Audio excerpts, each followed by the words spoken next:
Good morning student, welcome back to my YouTube channel IPS mathematics classes.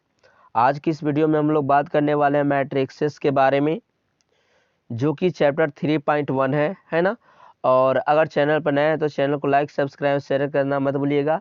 इससे पहले आपको class 12th का आप लोग को इनवर्स ट्रिग्नोमेट्री का जो वीडियो है ऑलरेडी अपलोड कर दिया जा चुका है, पार्ट 1 पार्ट 2 यानी चैप्टर 2.1 एंड चैप्टर 2.2। अगर नहीं देखे हैं तो लिंक डिस्क्रिप्शन में दिया हुआ है, जाकर देख सकते हैं। इस वीडियो में हम लोग बात करने वाले 3.1 चैप्टर के जितना भी क्वेश्चन है उसके सॉल्यूशन के बारे में। केयर कीजिएगा बहुत ही आसान तरीका से। चलिए, तो यहाँ पे स्टूडेंट सबसे पहले अवयव देखिए, अवयव दिया हुआ है जो कि आप लोग को यहाँ से मैं यहाँ पे लिख दे रहा हूँ उसको। अवयव 2 5 90 -7, यहाँ पे 35 है, फिर उसके बाद है आपका -2, फिर 5/2, यहाँ पे 5/2 कितना है, 5/2 है, फिर उसके बाद 12 है, एंड नीचे √3, एक मिनट भाई, √3, ठीक है। फिर यहाँ पे 1 है, एंड -5 है, एंड -17 है। तो यही आपको नज़र आ रहा होगा क्वेश्चन में। सबसे पहले आपको बता देना चाहता हूँ कि जो क्षैतिज रहता है उसको हम लोग रो बोलते हैं, याद रखिएगा। और जो ऊर्ध्वाधर रहता है उसको स्टूडेंट हम लोग कॉलम बोलते हैं। क्या बोलते हैं? कॉलम बोलते हैं, ठीक है। तो यहाँ पे हम लोग को 1 2 3 गो रो और 1 2 3 4 कॉलम नज़र आ रहा है, यानी ये 3/4 ऑर्डर का क्या चीज़ है, ये मैट्रिक्सेस है। 3/4 ऑर्डर का क्या है, मैट्रिक्सेस है। और बहुत ही आसान तरीके से आप लोग को समझ में आ गया होगा, ठीक है। तो जिसको हम लोग इंग्लिश में ऑर्डर बोलते हैं और हिंदी में हम लोग बोलते हैं उसको कोटि। केयर कीजिएगा, हिंदी में हम लोग इसको कोटि बोलते हैं और अंग्रेजी में इसको क्या बोलते हैं, ऑर्डर बोलते हैं। एक बात और ध्यान दीजिएगा, इसको हम लोग रो जो है उसको हिंदी में हम लोग पंक्ति बोलते हैं, हिंदी में पंक्ति। और इसको हम लोग कॉलम का मतलब स्तंभ बोलते हैं, याद रखिए, कॉलम का मतलब स्तंभ बोलते हैं, रो का मतलब पंक्ति, यही है, ठीक है। अब बात रही इसमें सबसे पहला जो आपको ऑप्शन नजर आ रहा होगा, रेड लाइट से मैं दिखा दे रहा हूँ। यहाँ देखिए, अवयव की कोटि, अवयव की कोटि लिखिए। अवयव का कोटि का मतलब यही था, आप लोग को ऑर्डर की कितना बाई कितना का बना होगा। आप लोग कभी भी बढ़ई के पास जाते होंगे टेबल बनाने के लिए, तो बोलते होंगे कि हम लोग को 5/2 का हम लोग को टेबल बना दीजिए, या 2/3 का हम लोग को टेबल बना दीजिएगा। तो यानी जो लंबाई होता है और चौड़ाई होता है उसके हिसाब से बताता है। लेकिन यहाँ पे क्या होता है कि पहले रो की संख्या होती है, केयर कीजिएगा, पहले रो की संख्या, इसको मैं पहले रो की संख्या, ये जो होता है पहले रो की संख्या, और जो बाद में होता है स्टूडेंट वो कॉलम की संख्या होता है। ये केयर ध्यान दीजिएगा, केयर करने वाली बात है, ध्यान देने वाली बात है कि पहले रो की संख्या बाद में कॉलम की संख्या होती है, ठीक है। फिर उसके बाद बोला है सेकंड में अवयवों की संख्या बता रहा है। अवयवों की संख्या मतलब जो है इस मैट्रिक्सेस के अंदर कितना अवयव है, अवयव मतलब कितना संख्या है। तो आप लोग को ऑर्डर को अगर मल्टीपल कीजिएगा तो आपको पता चलेगा। तो 4 तिहाई 12, तो यहाँ पे कुल टोटल आपको 12 हो गया। और कोटि आप लोगों को पता ही चल गया कि 3 कितना है, 3/4 है। कोटि यहाँ पे फर्स्ट का, यहाँ पे अगर आंसर पूछ रहे हैं तो 3/4 हो जाएगा, है ना, क्योंकि ऑर्डर पूछ रहा था। सेकंड में बोल रहा है अवयवों की संख्या, अवयवों की संख्या कितना हो जाएगा, 3 चौके 12। एंड थर्ड नंबर में बहुत सारे ऑप्शनों को पूछ रहा है ना, जिसको मैं यहाँ रेड लाइट से कॉमन कर दूंगा जो जो पूछा है। सबसे पहले सीरियल नंबर से, है ना। जैसा कि आप लोग को अवयव में पूछा, थर्ड नंबर पूछा है कि A13, यानी यहाँ पे मैं समझा देना चाहता हूँ स्टूडेंट, A13 का मतलब क्या होता है कि पहला रो दूसरा कॉलम, पहले रो की संख्या बाद में कॉलम की संख्या होती है। ये आपको अभी जस्ट मैंने बताया कि पहले रो की संख्या लिखाती है बाद में कॉलम की संख्या। तो A13 पूछ रहा है, तो A13 हम लोगों को कहाँ है, केयर कीजिएगा, पहला रो यानी पहला रो में, और तीसरा कॉलम 1 2 3, यानी इसका मान जो है क्या हो जाएगा, √3 हो जाएगा। यानी √3 का जो हम लोग का मान निकला, है ना, सॉरी गलती कर दिए ना, गलती तो कर दिए, यहाँ पे हम लोग को पता करना है, ओहो गड़बड़ा दी। देखिए बोला क्या कि A13 बोल रहा है ना, तो पहला रो, तो ये है, तो पहला रो में ही इसमें हम लोग को चेक करना है। केमा कॉलम पहला दूसरा तीसरा कॉलम, यानी A13 का जो मान होगा स्टूडेंट, A13 का जो मान है, A13 का जो मान आया स्टूडेंट वो आया 19। समझे कि नहीं समझे? चलो ठीक है, A13 का मान आप लोग को पता चल गया, कितना? 19। फिर उसके बाद बोला ही खुद, क्या बोला? उसके बाद बोल रहा है A21 का मान निकालने के लिए। तो A21 यानी दूसरा रो एंड पहला कॉलम। तो दूसरा रो तो यही है, दूसरा रो इसके नीचे वाला है, और पहला कॉलम, तो पहला कॉलम 35। तो इसमें हम लोग आंसर इसको मार देंगे, और A21 बराबर 35, 35 ना 35 हो जाएगा। एंड फिर उसके बाद बोल रहा है A133 पूछ रहा है। तो A133 को मैं यहाँ पे कॉलम घेर देता हूँ, जो कि A13 यानी तीसरा रो तीसरा कॉलम। तो तीसरा रो ये है और तीसरा कॉलम ये, तो यानी तीसरा रो तीसरा कॉलम आपको पता चला -5। ठीक इसी प्रकार स्टूडेंट इसमें कुल टोटल जितना भी अवयव है वो सबको क्या करना है, लिखना है यहाँ पे, है ना। जैसा कि मैं यहाँ पे बगल में लिख दे रहा हूँ, ठीक उसी प्रकार आपको लिखना है, और कुछ इसमें ज़्यादा करने की आपको ज़रूरत नहीं है। जैसे इसमें बोला है A21 यानी दूसरा रो चौथा कॉलम। तो दूसरा रो बोला है ना, दूसरा रो चौथा कॉलम में कौन नजर आ रहा है? 12, तो 12 हो गया। एंड फिर उसके बाद बोला है काची दूसरा रो तीसरा कॉलम, जो कि 5/2 हो जाएगा। तो इस तरीके से स्टूडेंट इसमें आपको क्या करना था, काउंट करना था, आपको लिखना था कि भाई ये अवयव कहाँ है, तो अवयव की पहचान ही हो थी। जबकि क्वेश्चन नंबर आपको 2 में नजर आ रहा होगा कि इसमें क्या बोल रहा है कि यदि किसी अवयव में कुल टोटल अवयवों की संख्या अगर 24 है तो इसका जो है ऑर्डर कितना कितना हो सकता है। ऑर्डर मतलब होता है स्टूडेंट कि ये कितना बाई कितना का हो सकता है। ये हो सकता है 1 गो रो 24 गो कॉलम हो सकता है, या तो 2 गो रो 12 गो कॉलम भी हो सकता है, या तो 3 गो रो 8 गो कॉलम हो सकता है, या फिर 4 रो 6 कॉलम हो सकता है, या फिर 6 रो 4 कॉलम हो सकता है। फिर उसके बाद या फिर 4 रो सॉरी 4 के बाद नहीं, 6 के बाद 7, 6 के बाद 8 ना, 8 रो 3 कॉलम हो सकता है, या फिर 12 रो 2 कॉलम, या फिर 24 रो 1 कॉलम हो सकता है। तो ये बोल रहा था संख्या की केगो हो सकता है। तो कुल टोटल अगर काउंट किया जाए तो 5 3 8, यानी इसका 8 वो संभव कोटियां हो सकता है। किसका स्टूडेंट? 2 का। 2 में है ना, 2 में 24 अगर अवयव है, 24 अगर अवयव है तो मैट्रिक्स कितना बाई कितना का बनेगा? 1/24 का बना सकते हैं, या फिर 2/12 का बना सकते हैं, या 3/8 का, 4/6 का, इस तरीके से। और एक और बोला 13 का। अगर 13 को रहेगा तो इसका तो 2 ही को बनेगा ना, या तो 1 गुने 13 या तो 13 गुने 1, है ना। 13 आप एक रो लीजिए और 13 कॉलम लीजिए, या तो 13 रो लीजिए 1 कॉलम लीजिए। तो इस तरीके से इसका कितना संख्या हो जाएगा? 2 ही संख्या हो जाएगा। तो यही आपको थर्ड नंबर में भी आपको चेक कर लेना है स्टूडेंट। इसी प्रकार अगर 18 अवयव है तो 1 गुने 18, 2 गुने 9, 3 गुने 6, फिर उसके बाद 6 गुने 3, ऐसे करके आपको जितना भी कोटि होता है उसको आपको क्या करना है? लिख लेना है। तो नेक्स्ट क्वेश्चन में चलते हैं। क्वेश्चन नंबर 4 में ये आपको मोस्ट इंपॉर्टेंट हो जाता है आपको स्टूडेंट। कह रहा है क्या कि 4 में एक 2/2 अवयव की रचना कीजिए जिसके अवयव निम्नलिखित प्रकार के हैं।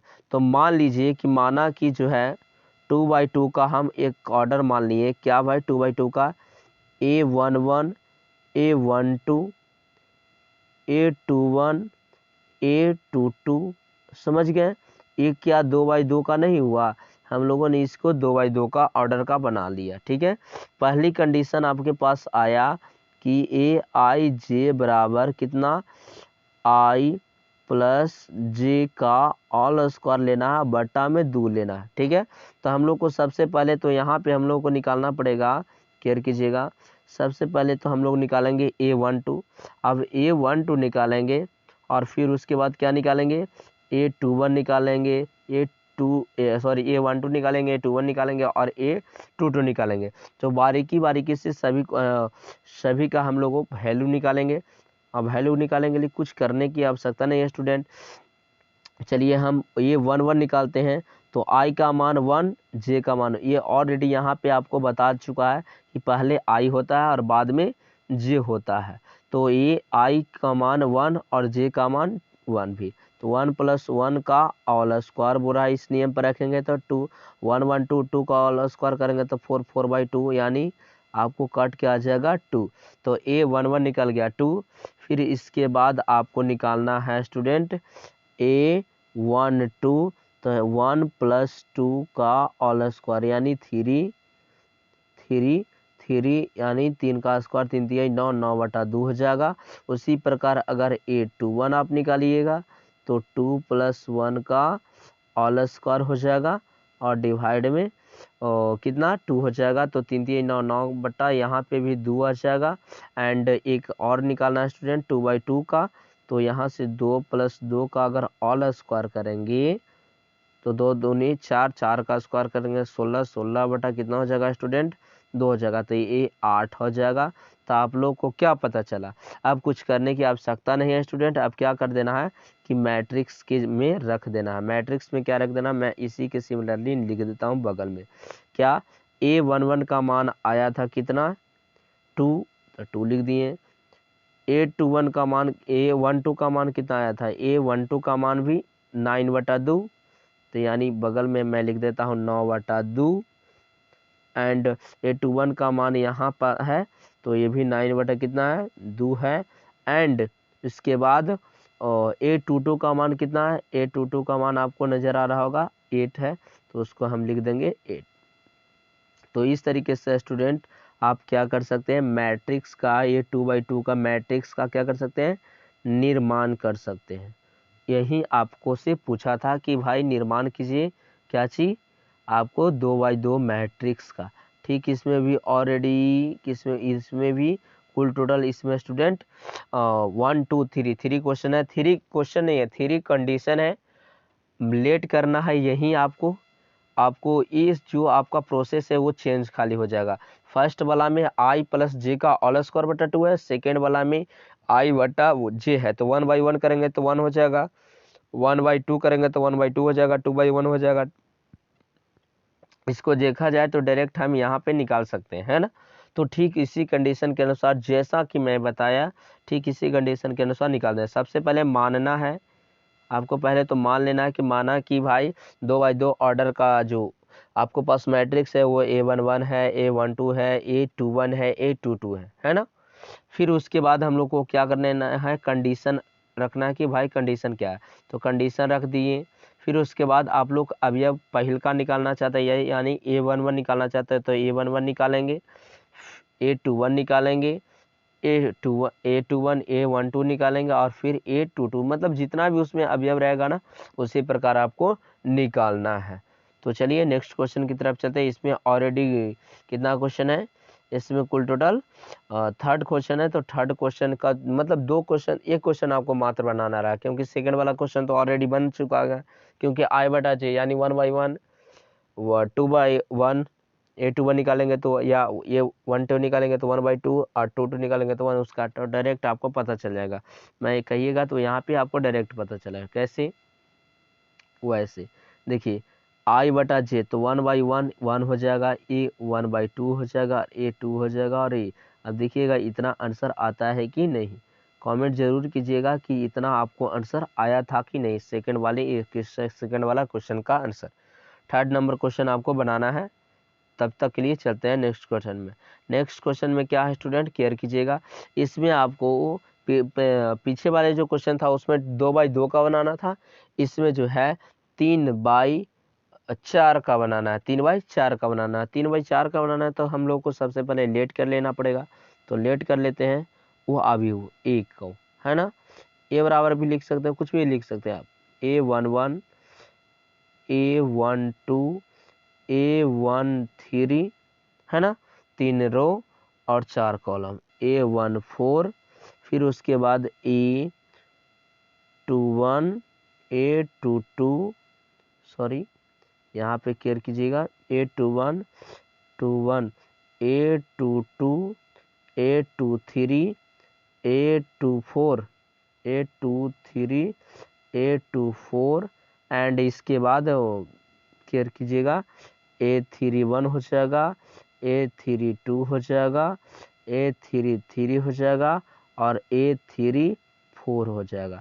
तो ये जो हमने लेट किया स्टूडेंट, ये 3 बाई कितना का ऑर्डर का 4 है, 3 गो 1 2 3 गो रो है, 1 2 3 4 4 कॉलम है। तो इस तरीके से आप क्या कर सकते हैं, लेट कर लेंगे। लेट करने के बाद यहाँ पे कंडीशन अप्लाई कर लेंगे। कंडीशन क्या बोला था, ए आई क्या बोला है, केयर कीजिएगा, AIJ बराबर 1/2 मॉड -3i प्लस में j। अब मॉड को बाहर निकालेंगे तो जो प्लस वाला रहता है वो माइनस में हो जाता है और जो माइनस वाला रहता है वो प्लस में हो जाता है। तो अगला कंडीशन में इसको हम क्या लिख सकते हैं, 1/2 कर सकते हैं, एंड इसको जो माइनस में है उसको हम कर सकते हैं प्लस में, एंड जो प्लस में उसको कर सकते हैं हम लोग माइनस में। बाकी आपको A11 निकालना है, A12 निकालना है। अगर A11 निकालिएगा तो I बराबर I का मान और J का मान 1 1 हो जाएगा, तो 1/2 इंटू 3 गुने 1 माइनस 1 हो जाएगा। तो इस तरीके से स्टूडेंट इसमें कुछ भारी नहीं है, 3 माइनस 1 हो जाएगा, तो यानी 1/2 मल्टीपल में 2 हो जाएगा, तो ये कैंसिल हो जाएगा तो 1 आ जाएगा। तो इस तरीके से स्टूडेंट क्या करना है, आपको अवयवों को निकाल देना है। अगर हम पूरा निकालेंगे तो वीडियो लंबा हो जाएगा, इसीलिए मैं थोड़ा सा आपको यहाँ पे शॉर्ट कर दिया। आपको बनाना है, कुछ इसमें ज़्यादा आपको प्रोसेस नहीं है, बस सभी अवयवों को निकालना है और उसके जगह पर रख देना है, जैसा कि इसके पहले वाले क्वेश्चन में मैंने ऑलरेडी बताया। चलिए इसके बाद वाले क्वेश्चन की तरफ चलते हैं। Question number 6। क्वेश्चन नंबर 6 में हम लोग ध्यान देंगे स्टूडेंट, सबसे पहले फर्स्ट नंबर क्वेश्चन में क्या बोला है, ये देखिए 4 3 x 5 एंड बगल में बराबर है, ये मैट्रिक्स है, बाई Z 1 5 और आपको ऊपर में नज़र आ रहा होगा कुछ बोला भी है। अब क्या बोला है वो आप पढ़ लिए भी होंगे। निम्नलिखित समीकरण से x/z का मान निकालना। अब एक बात याद रखिएगा स्टूडेंट, ये मैट्रिक्स है तो मैट्रिक्स में सिमिलरली अगर यहाँ x है तो यहीं पे देखना है उसमें बगल वाले में। तो x का मान आपको डायरेक्ट पता चला 1, y का मान पता चला, इधर में देखेंगे तो y का मान पता चला 4, जेड का मान क्या आप लोगों को पता चला, जेड यहाँ है तो जेड यहाँ होगा, तो जेड का मान कितना 3। तो इस तरीके से स्टूडेंट जो सिमिलर होता है वो एक्स बाई एंड जेड का मान क्या कर सकते हैं, निकाल सकते हैं इस मेथड से। कुछ ज़्यादा इसमें नहीं, जो प्लेस पर आता है A11 तो बगल में भी देखेंगे A11 ही, A12 है तो A12 चेक करेंगे, A21 है तो A21 चेक करेंगे, A22 है तो A22 चेक करेंगे। तो जो प्लेस बाय प्लेस रहता है वही आपका इसमें क्या हो गया, आंसर। तो इस तरीके से ये बहुत इजी रहता है। मैं बात करता हूँ क्वेश्चन नंबर 2 की, तो क्वेश्चन नंबर 2 की भी देख लीजिए आप लोग इसी तरीके से। क्वेश्चन नंबर 2 में कुछ ज़्यादा आपको करने की आवश्यकता ही नहीं है, बस जो प्रोसेस है उसमें क्या कर देना, कैलकुलेशन आपको मात्र बढ़ा दिया है। देखिए यहाँ पे x प्लस बाई और 2 है, 5 प्लस जेड और यहाँ पे एक्स बाई है। अगले बराबर के जो उस साइड में है स्टूडेंट कुछ करने नहीं है, ये 6 2 5 यहाँ पे मैं क्लियर लिख देता हूँ, 6 2 5 एंड यहाँ पे है 8। ठीक है, अब यहाँ पे क्या है, एक्स बाई जेड का मान निकालना है। तो x प्लस बाई बराबर क्या नज़र आ रहा है, 6 नज़र आ रहा है कि नहीं आ रहा है भाई। यहाँ से 5 प्लस जेड बराबर उधर भी 5, तो क्या जेड बराबर आपको पता चला 0। चलो भाई एक तो पता चला, और एक और आपको पता चला होगा कि एक्स बाई बराबर आपको पता चला होगा 8। अगर आप x बराबर निकालते हैं तो 8/22 हो जाएगा। अब x का जो मान है इस समीकरण में रख देंगे, तो 8/22 प्लस में 22 बराबर में 6 हो जाएगा इस कंडीशन के अनुसार, यहाँ पे है ना। अगले लाइन में क्या करेंगे, बस यहाँ पे कैलकुलेशन बढ़ा दिया, मात्र यहाँ पे 22 हो जाएगा, यहाँ से 8 प्लस 22 स्क्वायर कर दिया, अगले बार 6। अगले लाइन में क्या करेंगे, केयर कीजिएगा, मल्टीपल कर देंगे 8 प्लस बाई स्क्वायर बराबर में 6y। इसको अगर बराबर के इस साइड से ई पट्टी लाएंगे तो आपको कुछ करना नहीं है। बाई स्क्वायर माइनस में 6y प्लस में 8 हो जाएगा बराबर में 0। इसको तोड़ना पड़ेगा ना, तो बाई स्क्वायर माइनस में 4y माइनस में 2y, 4 दूना 8 एंड 4 दो 6। यहाँ से आपको कॉमन नज़र आ रहा होगा। अगले लाइन में हम लोग कॉमन करने लेने वाले हैं, तो बाई कॉमन करेंगे तो बाई माइनस 4 हो जाएगा एंड यहाँ से 2 कॉमन करेंगे तो बाई माइनस 4 हो जाएगा कॉमन बराबर में 0। यहाँ से आपका बाई माइनस 1 आया 2 एंड बाई माइनस आया 4, कुछ ज़्यादा नहीं बराबर में 0। तो यहाँ से आपको लग रहा है आपको इतना आगे तो बढ़ गए हैं, तो बाई बराबर को 2 आंसर आया, एक 2 और एक 4। तो x बराबर भी हम लोग को 2 आंसर आएगा, x बराबर 1 आएगा। वो जब हम 2 रखेंगे और 4 रखेंगे तो यहाँ हम लोग को पता चल जाएगा। जैसे मान के चलिए अगर बाई की जगह पर 2 रखते हैं तो आ जाएगा 4, अगर 4 रखते हैं तो आ जाएगा 2। तो इसी तरीके से इसका भी आंसर क्या आ जाएगा, x का मान 2 और 4 एंड z का जो मान आया स्टूडेंट वो क्या आया, 0 आया। तो इस तरीके से आप x और y का क्या निकाल सकते हैं, इस तरीके से इसमें मान निकाल सकते हैं। ठीक है, कुछ इसमें करने की आपको ज़्यादा आवश्यकता नहीं पड़ेगी। बात करते हैं ऊपर में थर्ड नंबर क्वेश्चन की, तो थर्ड नंबर देख लेते हैं भाई क्वेश्चन क्या बोल रहा है। तो थर्ड नंबर में बगल में ही क्वेश्चन दिया हुआ स्टूडेंट, उसको मैं इरेज कर देता हूँ और उसको भी मैं सॉल्यूशन बता देता हूँ ऑलरेडी। इसको इरेज करने के बाद जस्ट मैं बताता हूँ। देखिए उसमें भी कुछ करने की नहीं है, जो सिमिलरली जो रहता है क्वेश्चन उसी को क्या किया जाता है, बस उसी को आप लोगों को लिख कर की बराबर इक्वल करके उसकी वो कैलकुलेशन किया जाता है। और मात्र यही कैलकुलेशन ही आप स्टूडेंट को बोरिंग लगता है, क्योंकि कैलकुलेशन अगर आपका परफेक्ट है तो कोई भी आप मैथ को क्या कर सकते हैं, आसानी से बना सकते हैं। ये सबसे बड़ा हथियार है कैलकुलेशन। अगर कैलकुलेशन आपका परफेक्ट है तो आप किसी भी क्वेश्चन को आप आसानी से बना सकते हैं। बात करते हैं हम थर्ड नंबर की, तो थर्ड नंबर में भी कुछ ज़्यादा बोला नहीं है, मैं डायरेक्ट लिखने वाला हूँ। x plus by plus Z बराबर बगल में 9 दिया हुआ है एंड कुछ और दिया हुआ है। x प्लस जेड बराबर कितना, 5। और बात करते हैं बाई प्लस जेड की, तो वो है 7। अगर हम बाई प्लस जेड इसमें रख दें तो x प्लस हो जाएगा 7 बराबर में 9। तो हमें लग रहा है कि x बराबर आपका पता चल गया 2, पता चला ना। ठीक है, अब यही x का जो मान है अगर हम इसमें फुट कर देते हैं तो z बराबर आपको क्या नज़र आ रहा है, z बराबर डायरेक्ट मैं बता रहा हूँ, आप कैलकुलेशन कर लीजिएगा, क्योंकि 2 रखेंगे x के जगह पर, है ना। 2 रखेंगे तो क्या आपको नज़र आएगा, 3, समझ रहे हैं। तो अगर z बराबर 3 है तो इसमें अगर वैल्यू रखेंगे तो y का मान कितना आ जाएगा, 4 आ जाएगा कि नहीं आ जाएगा। तो इस तरीके से स्टूडेंट x बराबर 2, y बराबर 4, z बराबर 3 मान आसानी से निकाल सकते हैं। कुछ मैट्रिक्सेस में हार्ड नहीं होता है, ना ही डिटर्मिनेंट में हार्ड होता है। मैं जस्ट बताऊंगा इसी नियम से, कुछ भारी नहीं होता।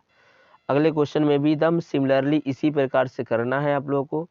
चलिए देख लेते हैं। डायरेक्ट हम लोग को यहाँ a b c d 3 चीज़ों का मान हम लोग को निकालना है, तो निकाल देंगे। यहाँ से देखिए a माइनस बी बराबर में -1 है, और एक और है ना, एक और क्या है भाई, 2a। इसको मैं सिमिलरली लिख देता हूँ, 2a माइनस बी बराबर में 0 है।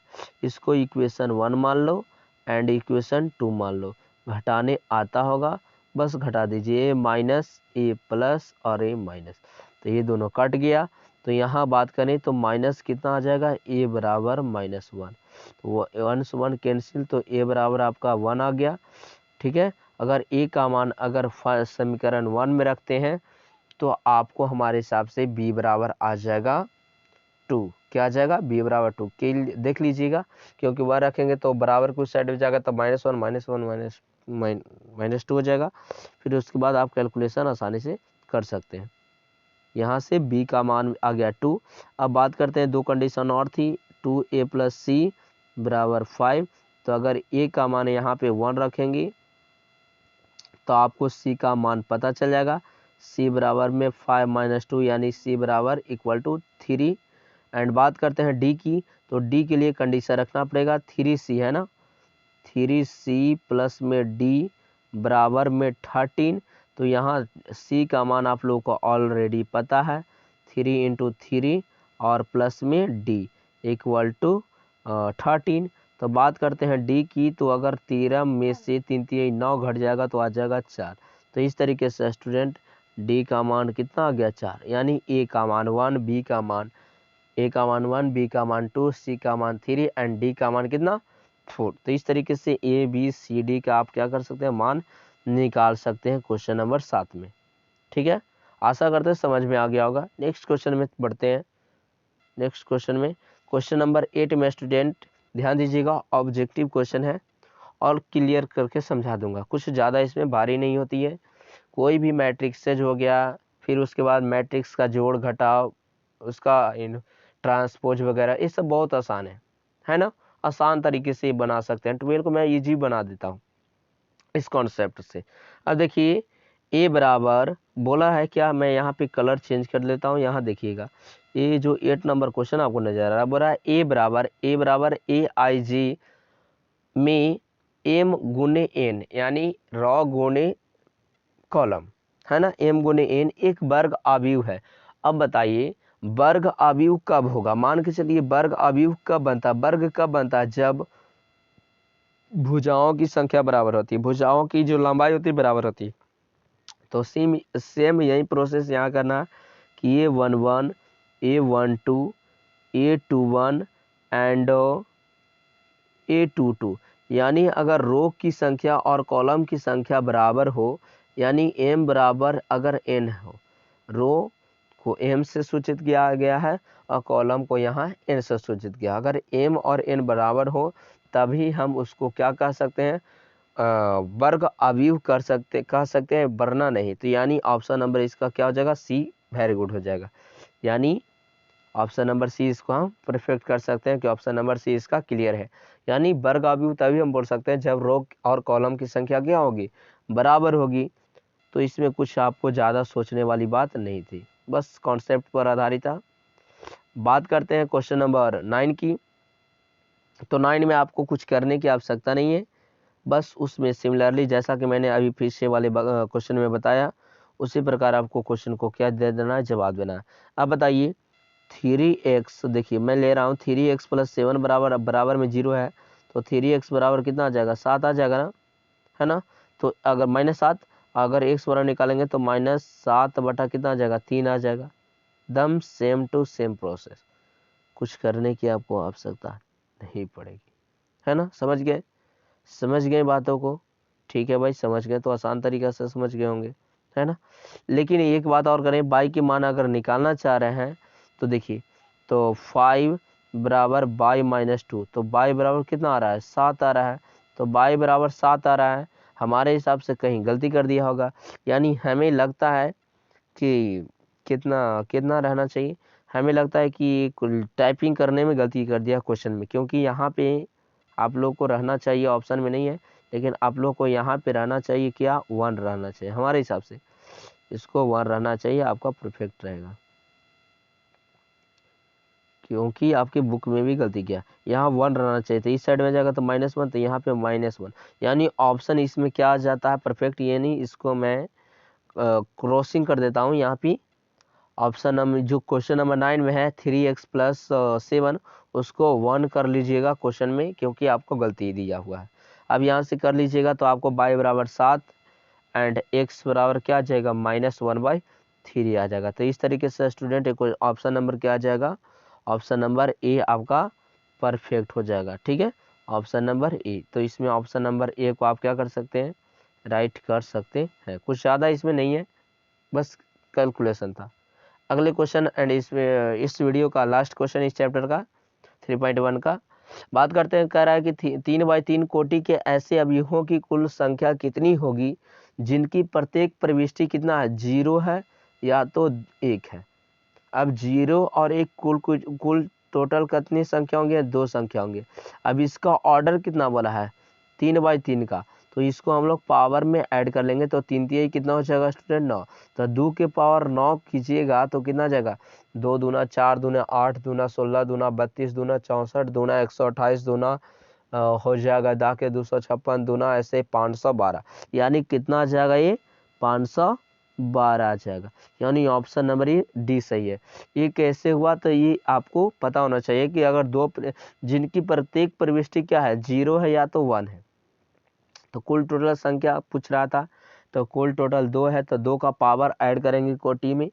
तो कोटि कितना था 3/3 का, अगर 2/2 का रहता तो 2/2 का के अनुसार करते, लेकिन यहाँ पे बोला था 3/3 का, तो 3/3 के अनुसार किए। तो इस तरीके से आपका ऑप्शन क्या आ जाएगा D.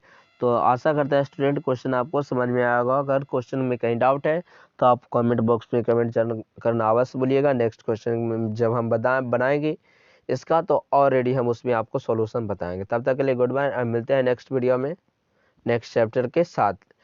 Share subscribe and like